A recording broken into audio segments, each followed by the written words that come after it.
How's it going, guys? My name is Zach with the Movie Castle, and today we're going to be taking a look at Mansions of the Living Dead. This is from 1982, directed by cult filmmaker Jess Franco, and stars Eva Leon, Mame Kaplan, Lina Romay, and Robert Foster. And fun fact, is actually based on a novella by D. Kuhn. Be curious to see what the source material's like for this thing. But anyway though, how did I stumble across this movie? If you guys have been watching the channel lately, you may know that I've been watching the Blind Dead Saga, a series of films by Armando D'Osario. They're about rogue Templar knights that come back as zombies. Really cool, atmospheric, grungy films. I really did like them. Well, Armando D'Osario made 4 of them, and I knew that later on we would get 3 more, so I was curious, how many Blind Dead films did they make? I did a bunch of research, and in that research I found out that the Blind Dead films were a really big deal in Spain, and you got lots of films that were inspired by them. A lot of people consider the movie Cross of the Devil to be an unofficial Blind Dead film. Well, the thing with Mansions of the Living Dead is this was another film inspired by Blind Dead, but unlike a lot of the ones that were inspired, in a few markets, for a little bit of time, it was actually released as a Blind Dead movie, a semi-official Blind Dead 5. It's a loose connection, but you know what? I'll take it and I'll cover it in this review series. And having watched the movie, I see the Blind Dead references. Again, it really isn't a Blind Dead film, but you see the similarities. Instead of rogue Templars, we get rogue Spanish Inquisitors. These Inquisitors have an abandoned abbey, not as cool as the abandoned abbey in Tombs of the Blind Dead, but it is kinda cool, and it happens to be next to an abandoned hotel, and in this abandoned hotel are 4 bisexual party girls, and the rogue Inquisitors are not going to be too happy about that. And I have to say, right off the bat, the biggest pro with this movie is the hotel. It's big and empty and creepy, looking down these large corridors or spaces where there should be a bunch of people having fun and it's all just empty. Yeah, the hotel is really cool. Very liminal. They advertised this as a sequel to Blind Dead. Really should have advertised it as a sequel to The Shining. That would have been funny. But one thing that will come as no surprise to Jess Franco fans, maybe to Blind Dead fans though, is that there is a ton of sex in this movie. And yeah, at times it can get a little bit gratuitous, and at times the sex scenes come off as kind of silly. At one point in the film, one of the girls hears a strange and disturbing noise and goes out into the hallways to start investigating. Never mind the fact that she's completely naked, let's just walk around the hotel like that, who cares? There's also a scene closer to the end of the film where out of the 4 girls, 2 are missing, and one of the girls says, "Oh, I'm so upset we can't find our friends, I'll never go to sleep unless we have sex right now." Yeah, is that really what you want to be doing while your friends are missing, maybe dead, who knows? So yeah, the sex element can get a little distracting and does definitely take over the movie. And I kind of wish the movie had more scare sequences. Yeah, you do have the rogue Inquisitors, but they're not in the movie all that much. I mean, you only have 4 people to go after, so we can't have a huge kill count in this movie, but there's also not a lot of scary sequences, not a lot of chase sequences, not a lot of creepy hotel shenanigans. Most of the horror in this movie just does come from the atmosphere of the hotel, which is good, but I wish we got more actually happening in this movie. And also the plot too. The plot is a pretty big problem. For the longest time I was wondering why the Inquisitors were doing this, and I thought we were just going to get, oh, they're evil, right? But there is actually a reason, and there is something the main girl has to do, and the plot itself is interesting enough, but it does not come until darn near the end of the movie, and I really wish pieces of it were doled pulled out and put in sooner because it just kind of is random atmospheric shots of the hotel, not much going on other than the sex, a few scare sequences here and there, and then all of a sudden, all of the plot at the end of the movie. If you guys are Blind Dead fans, yeah, it's not as good as the better Blind Dead films, but what it does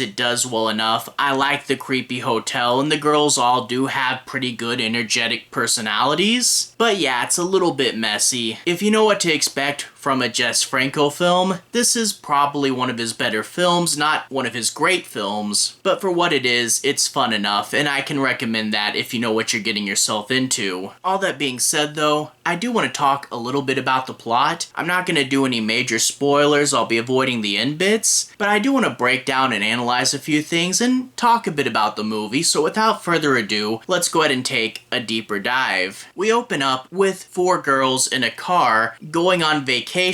We find out later that they're waitresses at a topless bar, and they don't get much time off, and they're super happy to be going to a seaside resort. They've never actually seen it though, they've just gotten it through a travel agency, and are quite surprised when they go down there, and it's completely abandoned. They look around the hotel trying to find someone, and right away you can see the girls have big personalities, and they talk to each other in a really lively manner. I suspect that some of these lines were improv, but you know what? Good lively personalities from the girls. However, we do get the repeated line of, "Where are all the people? I bet they're at the beach." A little bit too much. You hear them say that quite a bit in this opening sequence. Well, eventually a guy does appear behind the front desk. They get their rooms and find out that their rooms are on the opposite sides of this hotel, and they say they can't move them because all the other rooms are booked. A bit of a red flag there. The girls play this weird and oddly long number game to break themselves up into 2 groups, and we get a funny sequence where when they're paired off, the girls in each of the groups say, "I'm so glad I'm with you, the other 2 are such prudes." Granted, they work in a topless bar, I wouldn't suspect any of them to be prudes, but apparently that's what they think of each other, and each of the groups of girls independently says, "You know what, if we don't find any men, we at least have each other," and we get our opening rounds of makeout sessions, and actually one of the girls in one of the groups is sitting on the toilet when they start to make out, which is,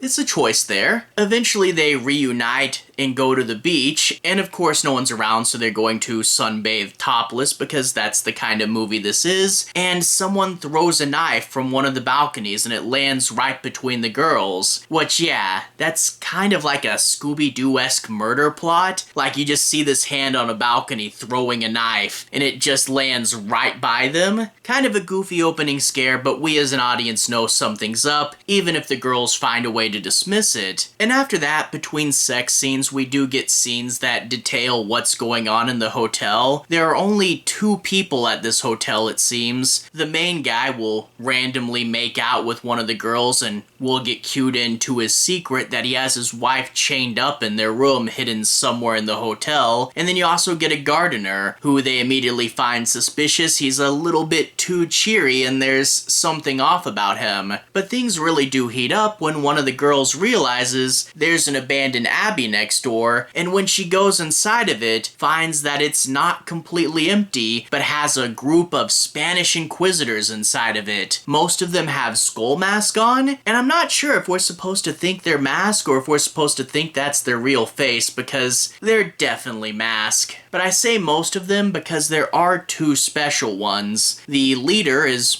just a guy with no gimmick, so I don't know why he doesn't have a gimmick, but then your main Inquisitor guy has a makeup job going on. He's supposed to look like a rotting corpse, but honestly the makeup is like this weird glaze. He looks like a jelly donut. In fact, the blood coming out of him looks like jelly leaking out of his face. I know he's supposed to be the rotting corpse man, but he looks like the jelly donut man. I'm sorry. But whatever. These rogue Inquisitors are of course going to be mad mad about the party girls next door, and they decide to punish them. The punishment's pretty messed up. They apparently worship the devil, and they say to send these girls to the devil, we have to illustrate their carnal desires and kill them after we have sex with them, but we're not allowed to enjoy it. So yeah, pretty messed up stuff. And yeah, some of these scenes go on a bit too long. Now, I heard someone say that Franco's idea with this movie was that he was criticizing the last round of Spanish government that had censored his films too much, and I think the idea is something like, you condemn me for having sex in my films, yet you do horrible atrocities and pretend like you're disassociated with them? Okay, there is some meaning here, but yeah,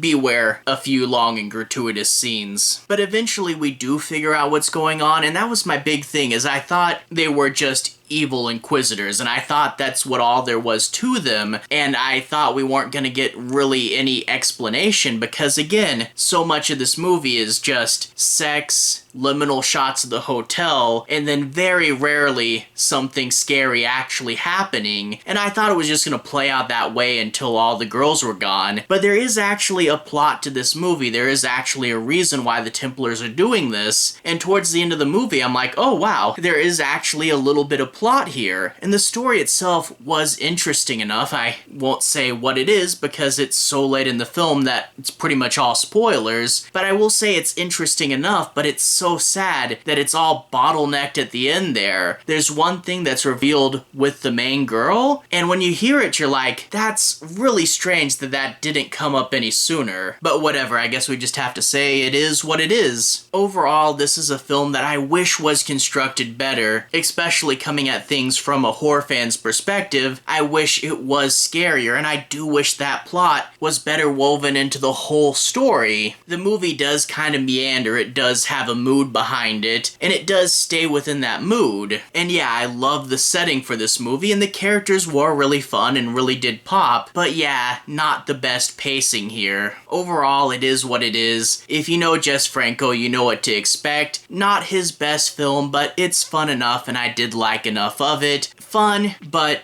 definitely flawed. This is one of those films that you know who you are, and if I've given you this much description, you pretty much know if you're gonna like it or not. Good enough for me, but I can't help but acknowledge the bit of a mess the plot takes. Whatever though, fun enough, right? Anyway though, I will continue on with the Blind Dead series, moving on next time to Erotic Nights of the Blind Dead, which, to be honest, sounds like what this movie should have been titled, so I'm curious what happens next. Anyway though, to everyone who's watched so far, thank you for watching. To everyone who's liked and subscribed, thank you. You really are helping the channel out. I'll leave a relevant playlist on the bottom. This should be my Blind Dead playlist. If you want to see me talk about the original quartet, you should be able to find those there, and I hope to add more to it very soon. Anyway, have a good day. See you guys again very soon. Playlist here. Have a good day now.